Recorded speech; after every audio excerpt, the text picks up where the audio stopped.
Board से जुड़े 12वीं के छात्रों को आज पता चल जाएगा कि उनके इम्तिहान कब और किस तरीके से करवाए जाएंगे। आज परीक्षा को लेकर शिक्षा मंत्रालय फैसला सुनाएगा। कोरोना संकट के दौर में 12वीं के छात्रों की परीक्षा को लेकर कई राज्य सरकारों ने भी अब तक फैसला नहीं लिया है। कई हफ्तों का इंतजार, कई दौर की बैठक और काफी माथापच्ची।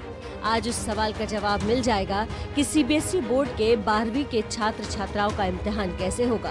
कोरोना काल में सिर्फ छात्र ही नहीं बल्कि उनके परिजन भी छात्रों के भविष्य को लेकर चिंतित हैं। सूत्रों के मुताबिक बोर्ड की 12वीं की परीक्षा होनी तय है। शिक्षा मंत्री रमेश पोखरियाल निशंक परीक्षा पर फैसले का ऐलान करेंगे। सूत्रों के मुताबिक ऐलान से पहले निशंक पीएम मोदी से मिलकर जानकारी साझा कर सकते हैं। राज्यों और अलग अलग शिक्षा बोर्ड से मिले सुझावों पर तैयार हुई रिपोर्ट पीएम को सौंप सकते हैं। देश में सीबीएसई बोर्ड के 14 लाख छात्र हैं। इसके अलावा राज्य बोर्ड से जुड़े छात्र भी आज के फैसले का इंतजार कर रहे हैं, क्योंकि सीबीएसई बोर्ड के लिए हुए फैसले का असर राज्य बोर्ड के इम्तिहान पर भी होगा। कई राज्यों ने पहले ही ऐलान कर रखा है कि वो कोरोना के हालात और केंद्र के फैसले को ध्यान में रखकर राज्य बोर्ड की परीक्षा पर फैसला लेंगे। सूत्रों के मुताबिक इस बार सीबीएसई बोर्ड के इम्तिहान का पैटर्न अलग हो सकता है। सूत्रों के मुताबिक सीबीएसई बोर्ड 18 से 20 अहम विषयों की ही परीक्षा का आयोजन करेगा। परीक्षा केंद्रों को दोगुना किया जाएगा ताकि सोशल डिस्टेंसिंग का पालन हो सके। 18 साल या उससे ज्यादा उम्र के परीक्षार्थियों, टीचरों और कर्मचारियों के वैक्सीनेशन को प्राथमिकता दी जाएगी। सीबीएसई बोर्ड इस बात को सुनिश्चित करेगा कि परीक्षा केंद्रों पर कोरोना प्रोटोकॉल का पूरी तरह पालन हो ताकि छात्रों को संक्रमण से सुरक्षित रखा जा सके। इस खबर की अहमियत उन छात्रों के लिए भी है जो स्टेट बोर्ड से जुड़े हुए हैं। मलिका से समझते हैं इस खबर का एक और अहम पहलू।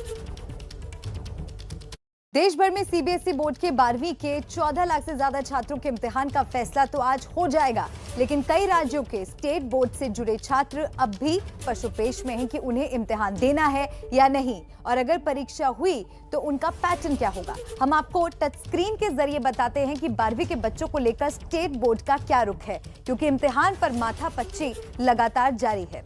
अब अलग अलग राज्यों की बात कर लेते हैं, स्टेट बोर्ड की बात कर लेते हैं। सबसे पहले बात पंजाब बोर्ड की। 3,18,000 छात्र हैं। परीक्षा से पहले टीकाकरण हो, ये पंजाब बोर्ड ने साफ कर दिया है।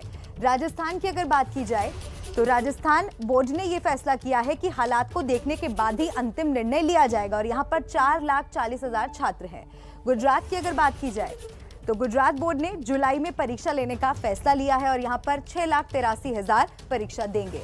अब महाराष्ट्र की बात कर लेते हैं। महाराष्ट्र बोर्ड ने हालात की समीक्षा के बाद ही फैसले लेने की बात साफ की है। 16 लाख छात्र यहां पर परीक्षा देंगे। अब छत्तीसगढ़ की बात कर लेते हैं। छत्तीसगढ़ बोर्ड ने यह साफ कर दिया है कि घर बैठे ही परीक्षा देंगे 2,71,000 छात्र।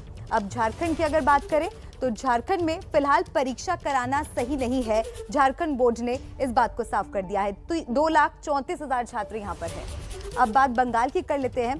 बंगाल बोर्ड ने क्या फैसला लिया है। बंगाल बोर्ड ने कहा है कि जुलाई के आखिर में होम सेंटर पर परीक्षा छात्र दे सकते हैं। 8 लाख छात्र यहां पर परीक्षा देंगे।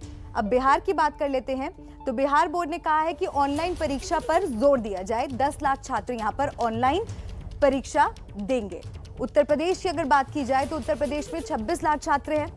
जुलाई में इनके इम्तिहान होंगे। तो ये अलग अलग स्टेट बोर्ड्स ने क्या फैसला लिया है, उससे जुड़ी जानकारी टच स्क्रीन के माध्यम से हमने आपको बताया। तो आज केंद्र के फैसले के बाद तमाम राज्यों में भी स्थिति साफ होने लगेगी। वहां के छात्रों के भविष्य पर छाए बादल उम्मीद है कि हटने लगेंगे।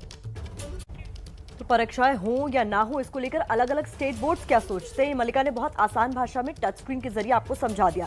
आपको बता दें इस पूरे मामले पर केंद्र सरकार ने राज्य सरकारों को वक्त दिया था कि वो तय करें और बताएं कि वो क्या चाहते हैं, परीक्षाएं करवाई जाएं या नहीं, और उसको लेकर उनकी क्या कुछ मांगे हैं। तो ऐसे में जो भी राज्य सरकारों की तरफ से कहा गया है उसका लेखा जोखा पेश कर देंगे शिक्षा मंत्री रमेश पोखरियाल निशंक, और प्रधानमंत्री मोदी से खासतौर पर मिलेंगे इन सुझावों की रिपोर्ट लेकर, जिसमें वो आज ये साफ हो जाएगा कि परीक्षाएं अगर होंगी तो किस तरीके से करवाई जाएंगी, क्या कुछ ऐसी बातें हैं, कौन से नियम हैं ऐसे जिनको ध्यान में रख के परीक्षाएं करवाई जाएंगी। तो 18 से 20 ऐसे अहम सब्जेक्ट्स हैं, विषय हैं, जिनकी परीक्षा करवाने पर फैसला लिया जा सकता है। और ऐसा माना जा रहा है, सूत्रों के हवाले से जो जानकारी मिल रही है कि परीक्षाएं तो होंगी, लेकिन उसको लेकर बहुत सारे नियमों का ख्याल रखा जाएगा ताकि बच्चे सुरक्षित भी रहें और उनका भविष्य भी खराब ना हो।